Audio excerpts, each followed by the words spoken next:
So, James, you said a few things there that lead me to this. And before we let you go, because we haven't had a chance to talk about the ACC since a few things have been done. One is revenue distribution. So, what I did, James, I posted a video and then I ran it by some people that should know. And they said I actually did a fairly good job. And I didn't promote it as this is exact dollar for dollar. This is just maybe vaguely what it could be like. I basically took the TV ratings for the last 2 years and I did a breakdown of the percentage of the audience that's going to Florida State, that's going to Clemson, all the way down the list. And then I took the dollar figures that we know from the TV contract and I redistributed the money based on that 60-40 model. And it widens it out quite a bit. Florida State's they're going to go from like 80 million, which would be the cumulative for 2 years, like 40 and 40 roughly, to that 80 is going to become like 130. Like it's going to stretch it out pretty well for them. Even in a 2-10 season, they were still drawing figures. So kind of what do you think of that whole deal? And is that going to be enough to hold the ACC together? Because if anything, they still negotiated a contract that makes it very easy for these schools to leave. Once we get to that point, the payout's not going to be that difficult to get out. One of the things that I always said is it's never going to go to trial because discovery is an MFer. One thing I learned about being sued and being in lawsuits is that what you learn in discovery is crazy. And it just kicks the can down the road for what the inevitability will be. The Big 12, if anybody is a cautionary tale, the Big 12 should be that. Texas raised the fuss about wanting to leave.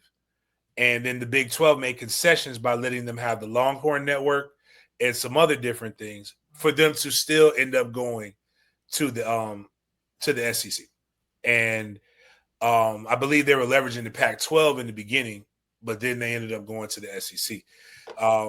It's not about it's not about tradition of the ACC.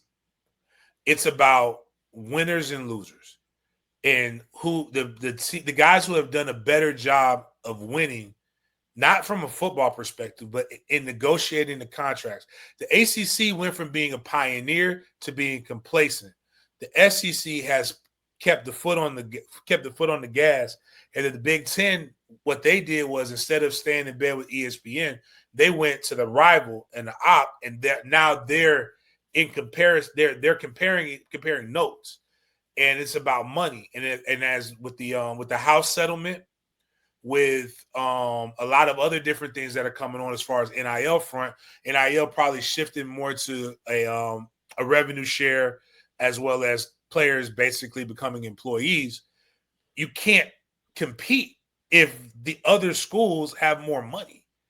And that's really what it comes down to. It's not about history. It's about capitalism and winning off the field. And everything that universities are designed to do. And I think I've said this to people on the show.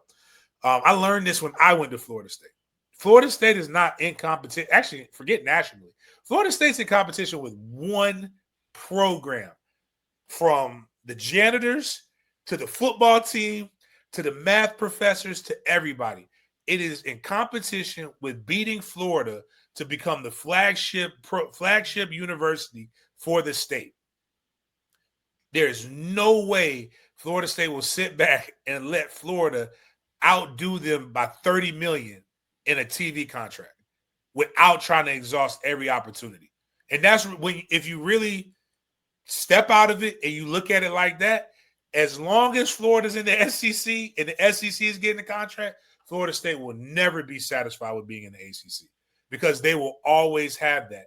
And with what comes with it is Florida State's never ducked competition. Not saying Florida has, but I'm just saying we've never ducked it. So we won't leave without having that national rivalry that we have down south. So again, that's attractive to Fox as well as ESPN, ABC, who's had it. Same thing with the Florida game, which now ESPN completely owns it because of the SEC completely shifting over.